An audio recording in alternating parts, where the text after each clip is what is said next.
Welcome to the GECA Podcast, powered by the Global Equity Crowdfunding Alliance. Dive into the realm of borderless equity crowdfunding, where we bring the world's top experts and industry leaders directly to you, discussing innovations that are redrawing the boundaries of finance. Ready to expand your horizons? Here's your host, Andy Field. Hello, everybody. Welcome to the latest episode of the GECA Podcast, the voice of global equity crowdfunding. I'm Andy Field, Steering Committee Lead of the Global Equity Crowdfunding Alliance, and this podcast is where we speak with the leading voices shaping the future of capital raising across borders. Today, I'm joined by Karsten Wenzlaff. Karsten's a leading voice in digital finance and crowdfunding. He's also Secretary General of the German Crowdfunding Association, a board member of the European Digital Finance Association, and most recently, he's joined us here at GECA as a member of our steering committee. Now, Karsten's been deeply involved in the design and implementation of the European Crowdfunding Service Providers Regulation, or ECSPR as it's known, a landmark piece of legislation that aims to harmonize crowdfunding across Europe. So today we're going to be talking about his journey, the lessons that we can learn from Europe's approach, and what motivated Karsten to bring his expertise to GECA. So welcome, Karsten. It's great to have you here on the podcast. Yes, thanks so much. I really enjoy it. And thanks for all that you do at the GECA.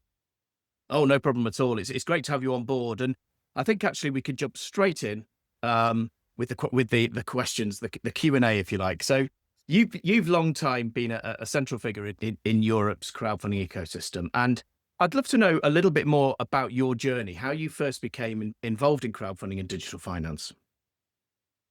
Yeah, so I was working as a sort of volunteer at the campaign of Barack Obama in 2008.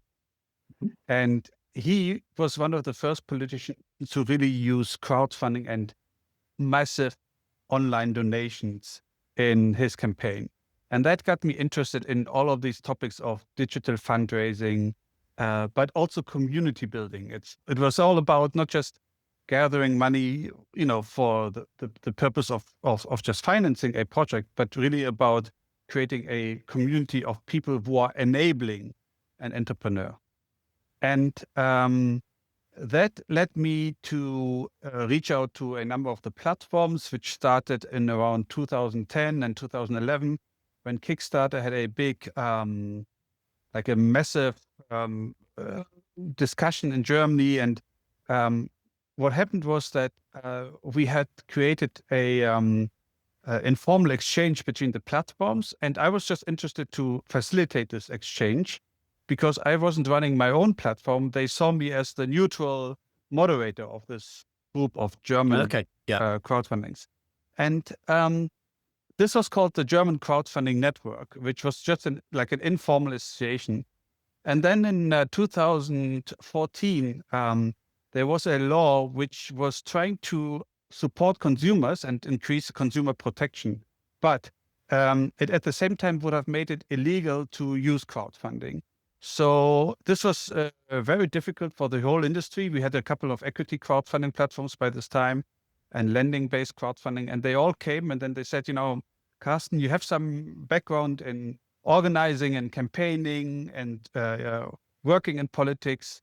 So then they asked, do you want to be the Secretary General of the Crowdfunding Association, where the platforms become members and pay for this? And yeah, that's what we did. So next year, we're going to be celebrating our 10-year anniversary. Actually, we were founded in 2015, but the official registration was in 2016. So that's why we're going to have a big party in Frankfurt next year. And since then, it's been a really interesting journey because I was early on involved with the European Commission and shaping the ECSPR, as you mentioned. We had what is called the European Crowdfunding Stakeholder Forum, which was essentially a way for the Commission to understand the market and discuss some proposals on the regulation. And then through that, I met a lot of people who are also involved in crowdfunding still, like the steering committee member Florence Mopo, for instance, who's really active in that. And so we decided that we need to work closer together on equity crowdfunding, on lending crowdfunding as well. And so we created also like a working group where all of us met every month and still meeting every month to discuss things which are happening in the ECSP space. But eventually we thought, okay, we need to also have we need to have a formal European way of working together. So we joined the European Digital Finance Association, which is a fintech advocacy, but we fitted in really well. Our proposition to this fintech organization was we have lots of expertise in crowdfunding, and we know the ECSP really well, but we don't have a big umbrella organization on the European level for the associations. And so, we joined forces, and this is essentially the story how I ended up in the European crowdfunding ecosystem and the German one. Amazing. So, I mean, I guess so it is coming up to 10 years now that you've been involved, certainly in the German association, and you played leadership roles now in both, obviously, the German Crowdfunding Association, but also the European Digital Finance Association, which you just mentioned that you got involved with. You're now part of the leadership team of that organization. So what have been your main priorities, just fairly quickly, what have been your main priorities in these roles, and what impact have you seen in that 10 years? Yeah. So in the European Digital Finance Association, I mostly work as research director because I have this background also in alternative finance research. I've been teaching there. I've worked with the universities like Cambridge together. We published a number of reports. And so that's why I decided I wanted to strengthen the connection between the crowdfunding platforms and the researchers, because I think it's really important that the data which the platforms have is used to explain better what works on the platform and what doesn't, what works about this market and what doesn't. And researchers often, they have really good ideas, but they lack this access to data. So that's kind of my view. And the impact on just this specific area is really phenomenal. We have a conference which all of us meet. It's called the International Conference on Alternative Finance Research. This year it was in Norway. Next year it's going to be in Malaga in Spain. And so this is where practitioners meet the researchers to discuss what is happening in the crowdfunding space. So that's the really impact that I think has been achieved, getting these two worlds, which sometimes think quite differently, together into one space. Yeah, and that can often be very difficult. I can appreciate that. Fantastic. Okay, so so a couple of months ago, you very kindly accepted the invite to join the GECA steering committee. We obviously recognise your great experience in the European industry, certainly, and actually further afield as well. So what do you hope to contribute to the global conversation that we're having? And I think we're having more and more of those as the days go on, actually, with GECA. How do you feel you're going to contribute to that? First of all, I want to really say that I actually benefit from this quite a lot, because I learned so much just by interacting with the other experts. And I have told so to my members. I said, if you are just to understand what is going on in the other ecosystems, across the Atlantic Ocean, but internationally as well, it's important to become part of that conversation. So, and since GECA is a very open format, in that sense, there's no, there's like, if you want to contribute, you can. I find it really helpful to learn. So that's important. And then in terms of what I would like to do, I think there's I'm fully aligned with the vision of GECA, which means to create a truly global crowdfunding ecosystem. That's right. So I imagine 3 crowdfunding campaigns that I would like to see. I would like to see a startup, maybe in the area of deep tech or quantum computing, which uses crowdfunding by maybe a platform from the United States, a platform from Germany, and a platform from Singapore, jointly raising enough money to really drive the innovation and have the crowdfunding, the equity supporters be part of that. I would like to see this. And the second thing which I would like to see is I would like to see more of projects where people invest into renewable energy and the transition into a climate-friendly energy production. And it should be those people, like in the colder countries in the north, they might have more money to invest in the global south, where it actually would make sense to create these kind of projects. And so I would like to see more of these global financing flows for renewable energy. And then the last thing, what I think is also important is I understand that crowdfunding, when it started, it was very much about, just the retail investors, just small tickets. But nowadays, I have the feeling that crowdfunding becomes more and more also an interesting opportunity for institutional investors. So I think especially public institutional investors, people who want to make it easier to facilitate certain investments into specific areas.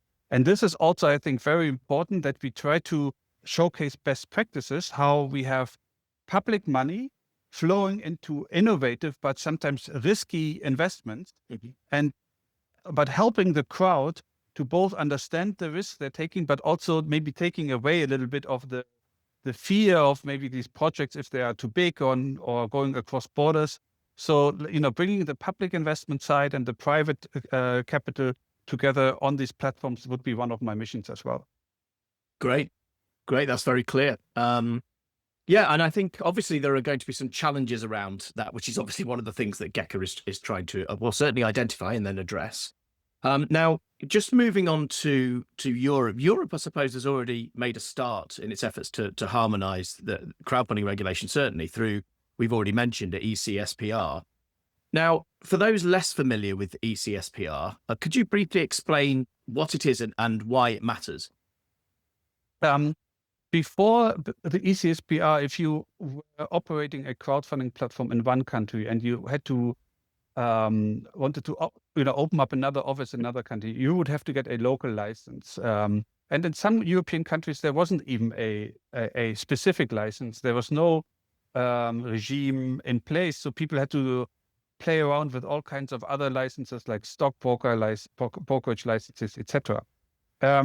And the ECSPR now makes it possible that once you get the license in your home country from your regulator, then you can passport your services into all of the EU member states. You do not have to ask for permission.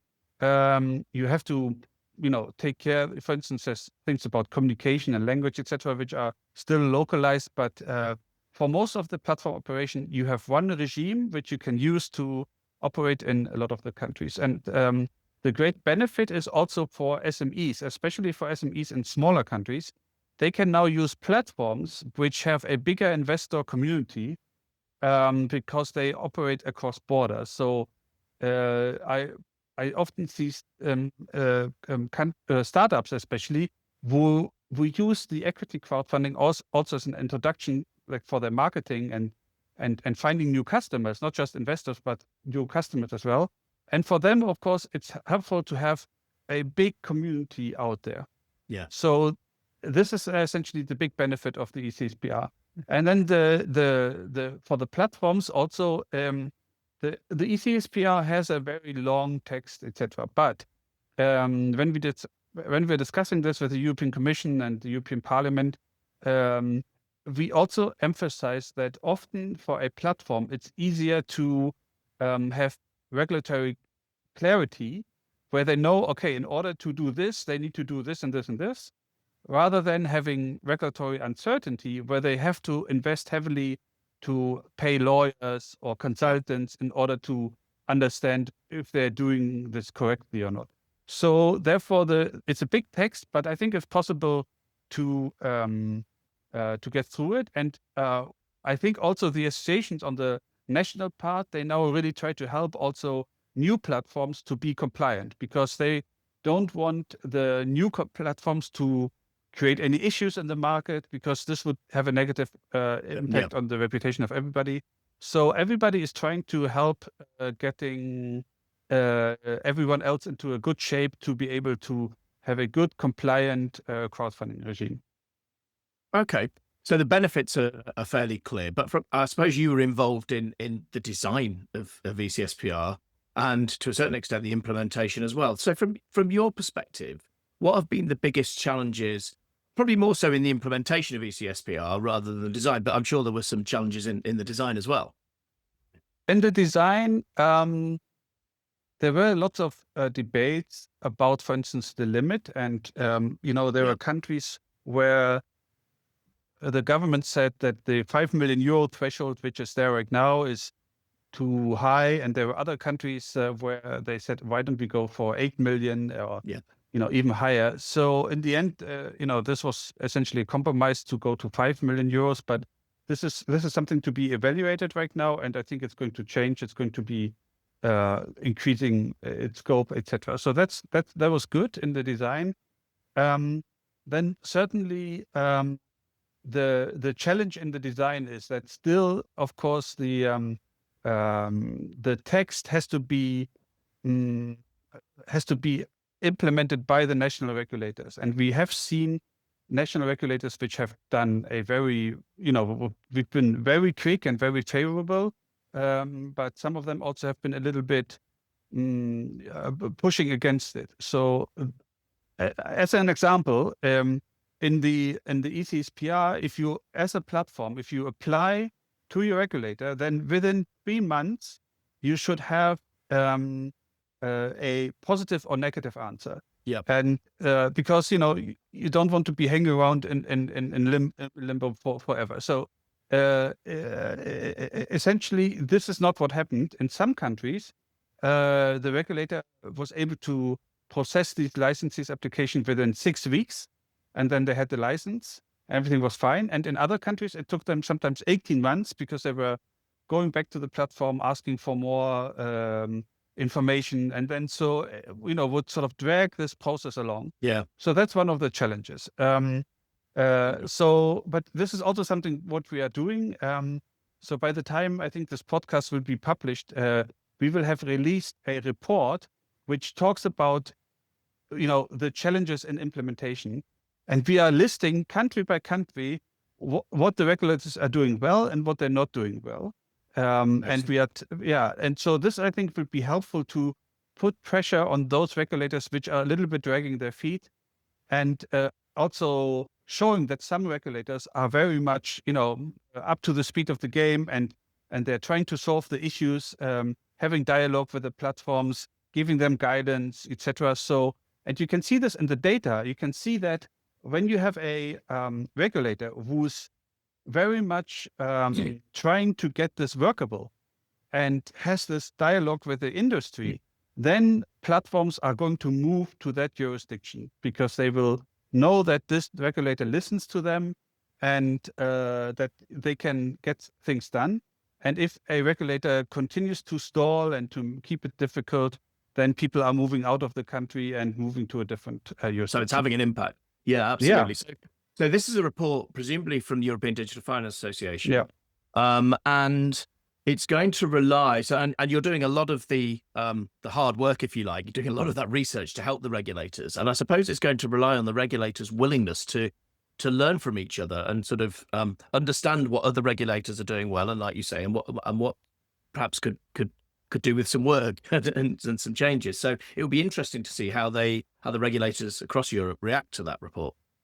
For sure. And I think it's partially already happening.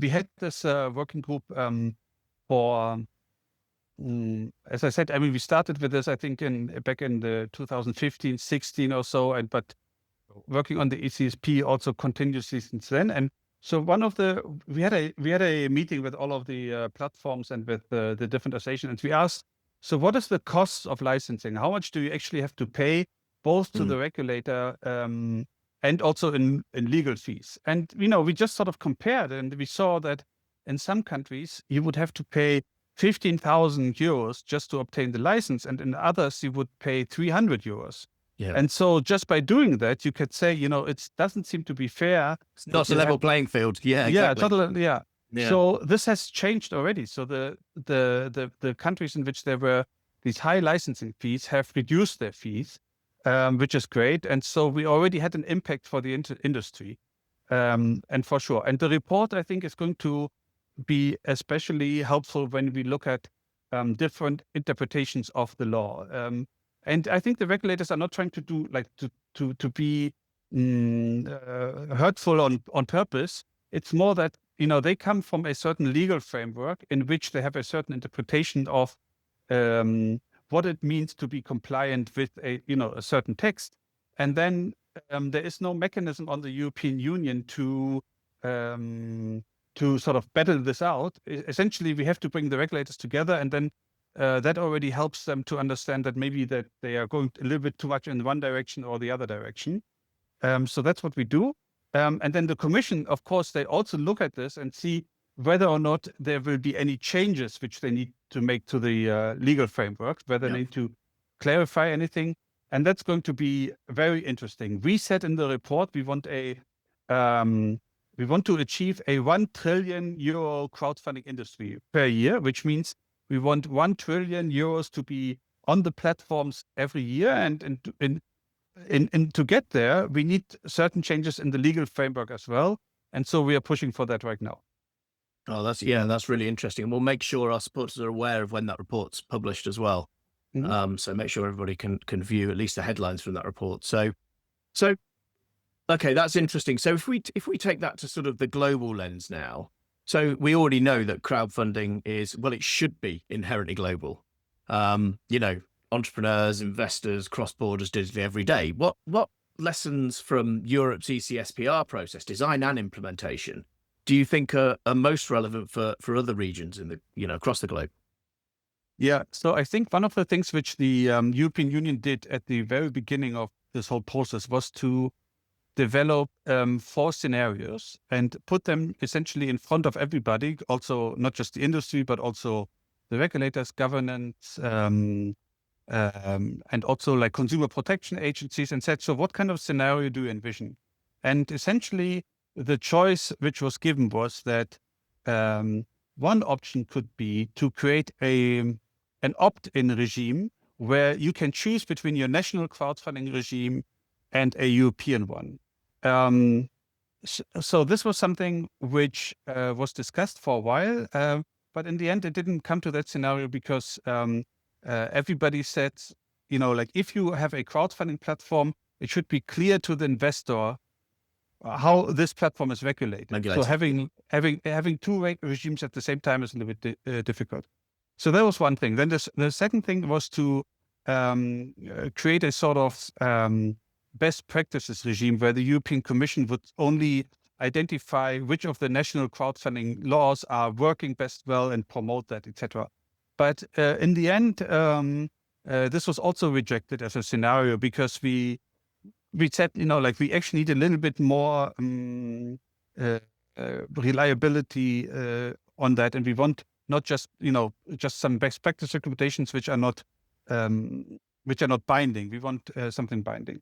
Yeah. And then the question was to create a harmonized regime at the European level, which would be supervised also by ESMA and EBA, which are the 2 regulators for the industry.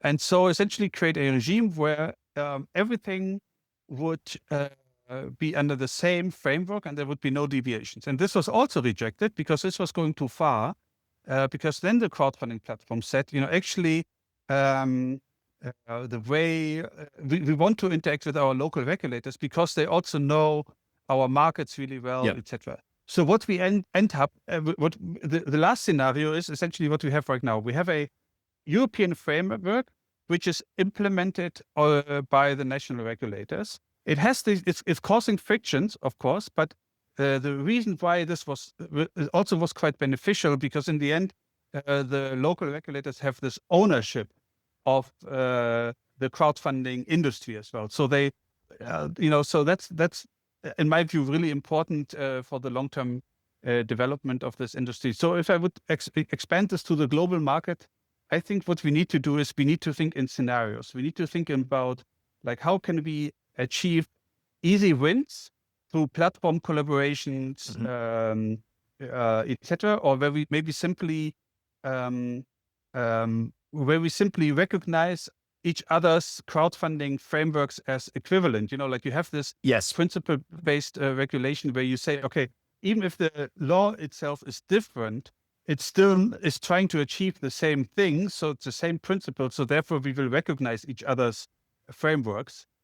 And so that could be in the second step. So first, platform collaborations within their framework. Then the second step would be trying to recognize each other's framework. And then, of course, it would be interesting to develop criteria for passporting, where when you are recognized already, you have an easier way of operating in another country.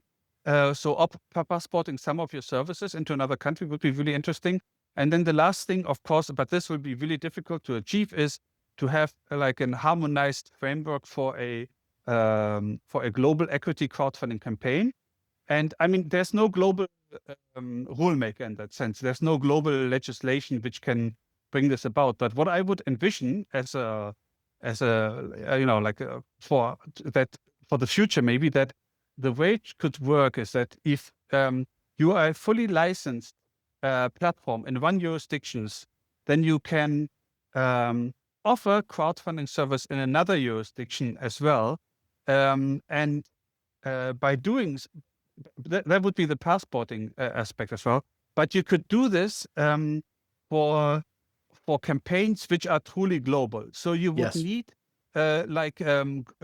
local partners for your global campaign, and this would ensure that you would have a a good use of the local ecosystem, but you would also be able to achieve this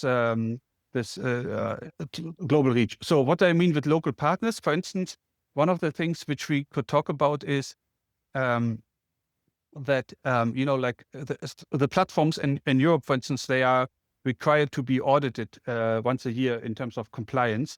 So we could say that, if you are trying to get a global crowdfunding platform, you need to have, and you want to operate in many jurisdictions, you need to ensure that you are still compliant with the local jurisdiction, and you need to find some sort of auditing to show that you are making an effort here.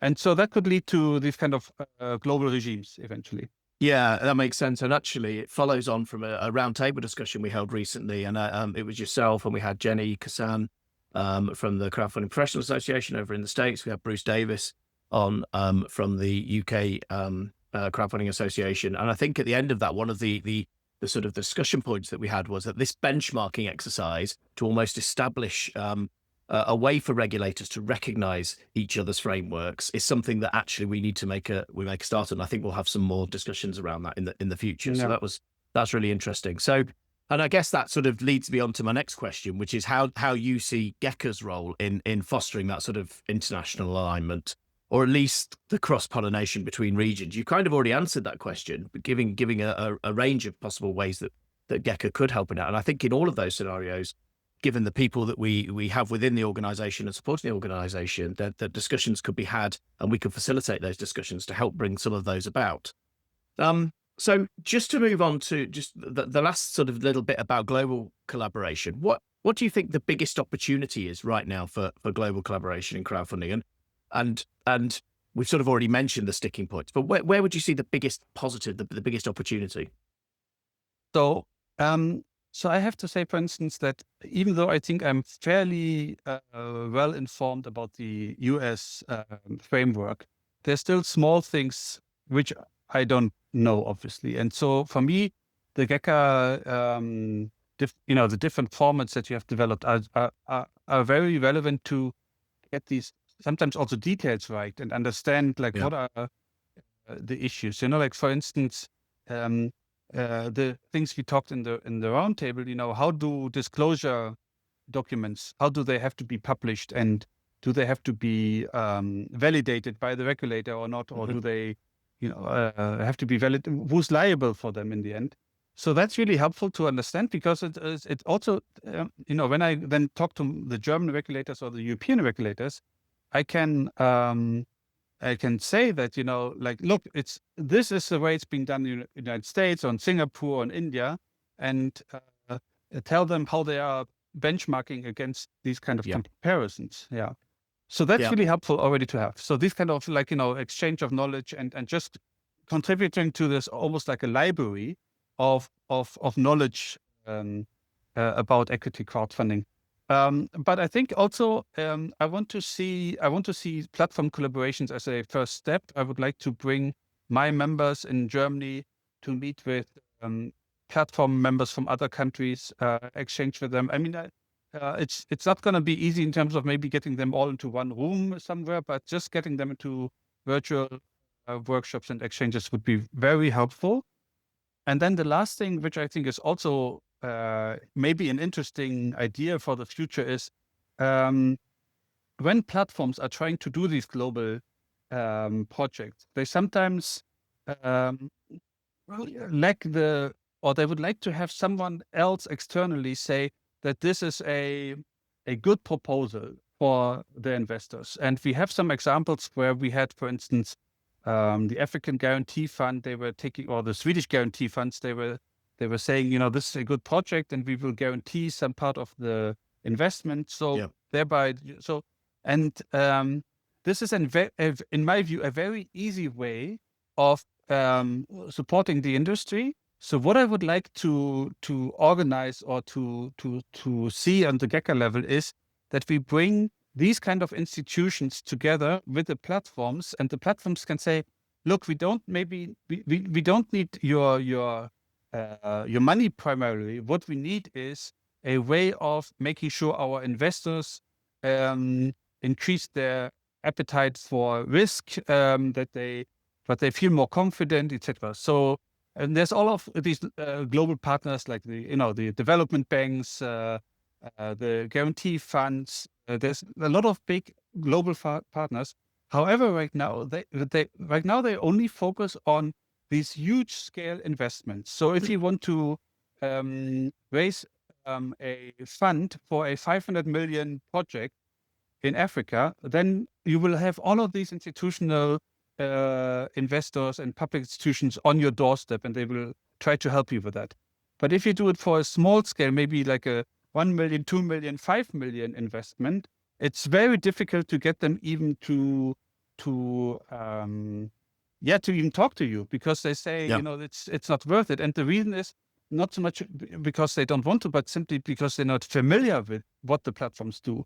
So we as GECA, what we can do is we can bring them together and give them a little bit more background information, so that the step of interacting with the platforms isn't such a big step anymore for them. Yeah, and that trust is built, the transparency's there, everything that seems to come up in every conversation that we're having when we're talking about collaboration, actually. So yeah, that makes perfect sense. Okay, so we've probably got about sort of 4 or 5 minutes left. If we look ahead 5 years, how do you imagine the crowdfunding landscape's going to look, both in Europe and globally? Well, I mean, I truly hope that we get to close to the 1 trillion in terms of volume, of course. Yeah. I do think there is right now a process where platforms are merging and consolidating, but this is normal because, when the ECSPR framework came up, everybody was trying to get the license. And so it is a lot of work to operate an equity crowdfunding platform. It's not sufficient to just get the license and get a software, but getting a good software is also helpful. And we have in GECA people who are providing excellent crowdfunding software. But I just wanted to say, I think that it's all about building that community of investors, and that's challenging. And we will see platforms merging. And then I think we will also have more institutional collaborations, as I mentioned, because in the European Union, there's certainly a drive by the current leadership of the European Commission to mobilize more private capital through public funding as well. And so it's going to come, and the platforms are going to benefit from it. And then on the global level, in terms of GECA, hopefully we see at least like a couple of dozens great examples of platform collaborations, like for joint financing rounds, where the platforms finance the same startup, maybe through an SPV, which is being set up in each jurisdiction, and that contributes to the same startup in the end, or something like that. So I would like to see really a couple of good use cases for these global collaborations. But I would be really happy if we can get, if we can say that we have made it possible for the regulators and the platforms to come together and exchange this. So if we have created this dialogue, I think this would be also a perfect outcome for our very ambitious agenda. But I think with the network that you are building, I also have a really positive feeling about this, because there's so many competent and knowledgeable and energetic people there. So it's fun to be part of GECA. No, that's great. And I couldn't have put it better myself in terms of summing up what we're trying to do here. It is ambitious. We know there's a lot of work to do. but there has to be a start made somewhere. And we've done that, I think, over the past 12 months, and we're really pushing forward now.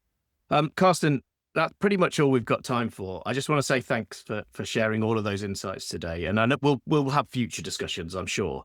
And your work in Germany, across Europe, and now with GECA, it's really highlighting the importance of what we just talked about, actually, which is that collaboration piece, harmonization and vision in building the future of crowdfunding. So thank you very much, Karsten. Really appreciate it. Absolutely. You're welcome. Thanks so much. It was a fun. Yes, thanks. And for our listeners, today's conversation reminds us that while the challenges of global crowdfunding are very complex, we think they're also solvable when people come together to share their knowledge, their expertise, and align their efforts. So thanks again, Karsten. And thank you all for tuning into the GECA podcast. Stay with us for future episodes as we continue to explore the people, the policies and platforms that are unlocking the true potential of crowdfunding without borders. And please make sure that you follow GECA on LinkedIn, visit thegeca.org to learn more about our mission and our growing supporter base and how you can get involved. Thanks, everybody. Until the next time.